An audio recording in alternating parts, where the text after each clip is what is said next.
The Pit has new trophies for all platforms. A cosplay party is being organized for this Halloween, and there's a new wave of issues live. It's news time.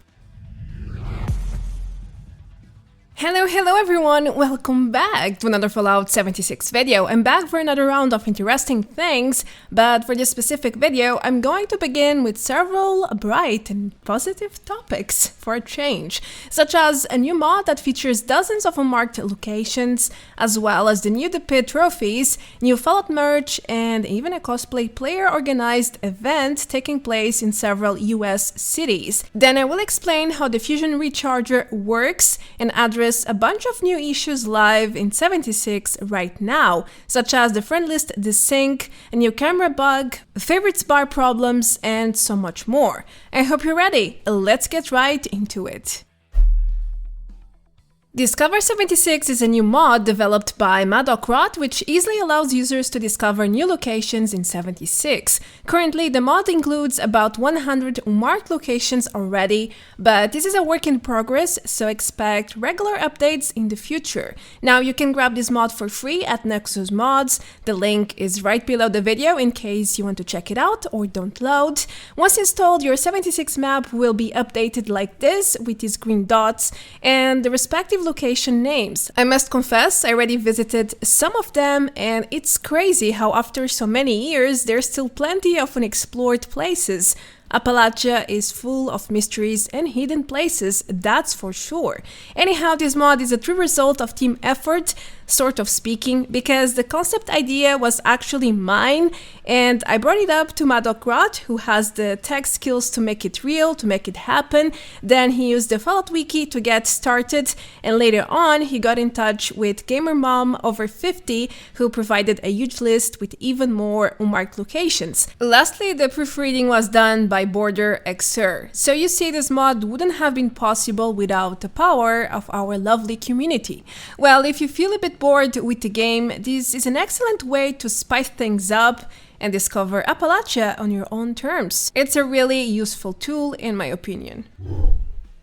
Did you know the Pitt DLC introduced 3 new achievements/trophies for all platforms? That's correct, I sort of forgot to mention it earlier, but better later than ever, I suppose. Anyway, for Steam, these new trophies look like this. There's Welcome to the Pit, Seeking Refuge, and Troglodyte. They are all quite doable, they just take time to achieve. The first one is by far the easiest. You just have to complete both missions Union do and From Ashes to Fire as the team leader, and that's it. Then the second one is a bit tricky because it says you need to complete 10 favors at the White Spring Refuge.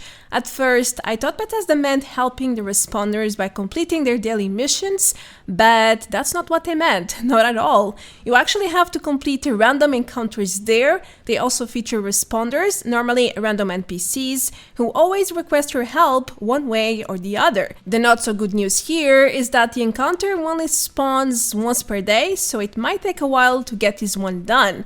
Lastly, for the Troglodyte, you just have to head into the pit and kill trogs while using the auto axe. It's more tedious, repetitive task than a rather difficult one, really. I know, easier said than done, but this weapon can be quite powerful, especially as anti-armor, bloodied, or vampire, so go ahead and get your progression going, expedition by expedition.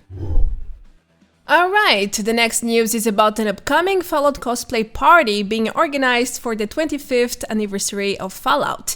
It will also serve as a Halloween celebration and a great opportunity to kick off the St. June's annual charity event. I know, it's like all in one. According to Chad, one of the organizers, this mega event will take place in different US towns. The first one will happen on October 22 in Sutton. The next rounds will take place in Boston, Washington, and Good Springs. Well, if you are a huge Fallout fan and enjoy to cosplay, and you live in the US, you might want to check it out. It sounds like fun. Here are the official posters for the first cosplay gathering at least. There's even a program with activities, times, and of course prizes, rules, and everything you need to know about the cosplay competition. As I already said, it sounds like fun. If you wish to know more about this one, I'm also adding the official website link below the video, so feel free to check it out. The Nuka World on Tour DLC is coming this winter, and Bethesda is already making preparations at the main merch shop, as there are plenty of Nuka-Cola and Nuka World entries to choose from. Don't just take my word for it, check it out for yourself. There are flags, posters, clothes, cups, and even metal stash boxes with collectibles inside. By the way, Bethesda is not sponsoring me for this part. Not really, I just thought it might be useful for the hardcore fans out there who enjoy their Fallout merch. Another reminder, this one for Christmas, they also have a few options already, such as this Nuka-Cola Stockling and those Fallout boy and girl cutouts for your Christmas tree. I think these ones are not new though, I'm pretty sure they were there last year. However, this new entry is the one that caught my attention the most. The Fallout Baking Bundle is brand new, it's in pre-order right now and it looks awesome, especially that baking tray to make candy, chocolate, cookies, as you prefer really. I would have bought it already if it was in Europe's shop, but it's not, so I will have to think about it. It looks great and it's useful. Anyhow, let's move on to the next point. Before we go over the new issues, I want to clarify how the Fusion Recharger works. Some of you asked me how long does it take to fully charge a Fusion core, and I had no idea, so I decided to test it out to get an answer. Now, this machine is part of the paid deluxe bundle for the Pitt, and it exclusively recharges Fusion cores. Anything other than that, it won't work, like plasma cores, you cannot add it there. Now, I went AFK for a while and later checked the timing per recharge, and I found out that one recharge takes 1 minute, which means 10 charges will take 10 minutes to complete, and for a full core recharge with 100 units, you will need to wait 100 minutes, over 1 hour and a half.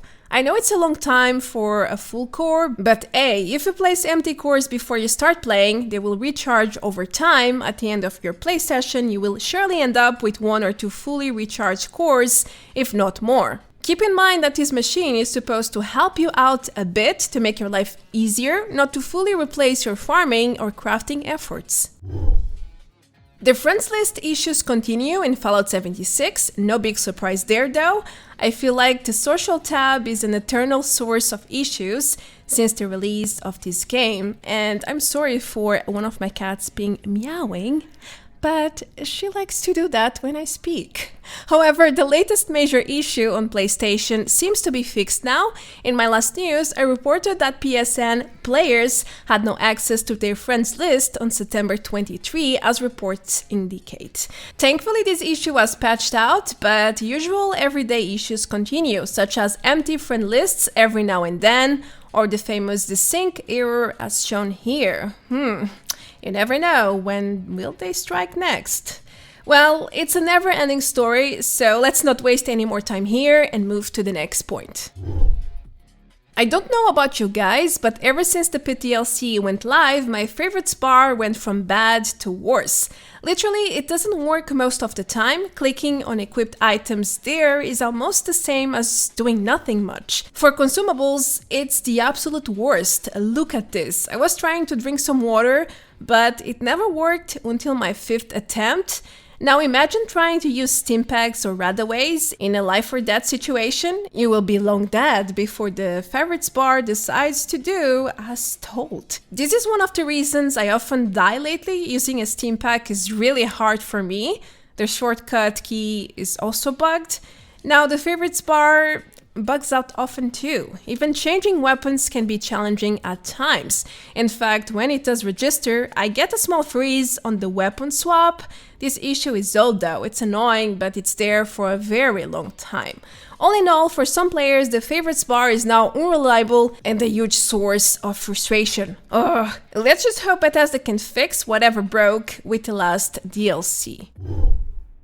Another annoying bug that came live with the Pitt DLC is the wrong activity status in team mode. I'm mostly referring to daily ops since the bug triggers 100% here now. Every time a player exits daily ops, the team status will not update anymore, which means you will be stuck with the daily ops status. How beautiful.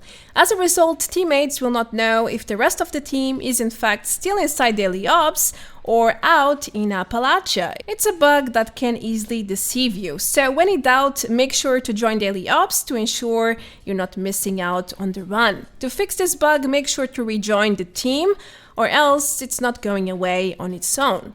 Lastly, this bug can also happen for expeditions, but it's way more rare in my experience. Next in line, I have a really annoying bug as well, which happens a lot to me since the Pitt DLC came out. I'm talking about this sort of camera character direction issue in third-person mode. I'm not sure how to call it since it's a very bizarre one. It's like my character gets stuck in one single direction, but the camera still works fine. As shown, I can rotate my camera normally, but my character only moves towards one single direction. Needless to say that moving, shooting, or any other action can only be done into that given direction. All of this makes 76 unplayable, and even that selecting doesn't help much because it just changes where you are stuck. Like, it changes direction and you are stuck again. But I did find a solution for this one. Just do an emote and voila, magic! Everything will return back to normal. I don't know. No need for relogs or restarts here. Well then, even though it's a very nasty bug, it's not so bad in the end, once you learn how to bypass it, that is. Something else I noticed is about the scoreboard. Ever since Season 10 started, I have issues claiming my followed first rewards. It's like the claiming key doesn't do anything at first try. Once you unlock the entry with the followed first rewards, no matter how many times you click the short key, nothing happens, at least for me. Thankfully, the solution here is very easy. Just reopen the scoreboard and you should be able to claim stuff. If it doesn't work for you though, try to relog. I had to do this once and then everything worked fine again, just to let you know. The Chalkboard letter set was released last week, but it didn't come without its share of issues. According to player reports, this new Atomic Shop set is utterly bugged, as the letters can disappear when you relog. Now, I bought this item just to test, and sadly, or thankfully, I'm not sure, I could not trigger this bug. I tried everything I could think of, built it inside the shelter, on my foundation in a camp, in a wall, in a chalkboard, on items like a scavenger unit, and after relogging every single time, nothing changed. All the letters were still there, just as I placed them. However, I did notice that on the chalkboard, letters can sometimes disappear depending on your camera's angle, as shown here. Now you see the V, and now you don't. But this is not exactly the issue reported, not at all, it's something else. However, Madocrot was affected by this new bug, and he shared a few clips with me, so I can show you guys or prove to you that it's real. The letters can simply sink inside objects, like a wall or a chalkboard. At first glance, it might look like the letters disappeared, but they are still there, just inside the placement item. They are hiding in plain sight. Selecting the item in building mode makes it very clear. Well, one thing is for sure, Bethesda has something else to fix here. Lastly, I spotted a strange issue with the Radiation Glove, a new Season 10 item which can boost your perception by the way. Now, when you interact with it, at least for me, my character often disappears and only my hands are visible as shown. It's like this machine grants you invisibility. Ooh, ha! Wait, did someone say magic again? But that's not supposed to happen, by the way. The good news is that exiting the action and doing it again often fixes this visual bug. Not always, but it's a possible fix. Well, at least the buff still triggers even though your body is no longer there, so that's something. To finalize this news, I selected a really odd random bug from Sagraris. Apparently, it's possible to get stuck inside your own power armor. Now that's something I had no idea it could happen. The bug basically freezes your camera inside your own power armor after entering it, as shown. And that's it, you cannot do anything apparently. It's like getting stuck on yourself. the wonders of Fallout 76, where the unexpected happens more often than it should. Alright everyone, that's all I have to report for now. I hope I could keep you up to date with everything Fallout 76. I am Marta Branco, thank you so much for watching. Consider leaving a like, comment and subscribe to help the channel out. And as always, a huge shout out to all my dear patrons and members. I hope to see you soon. Until next time, take care, adeus, bye bye!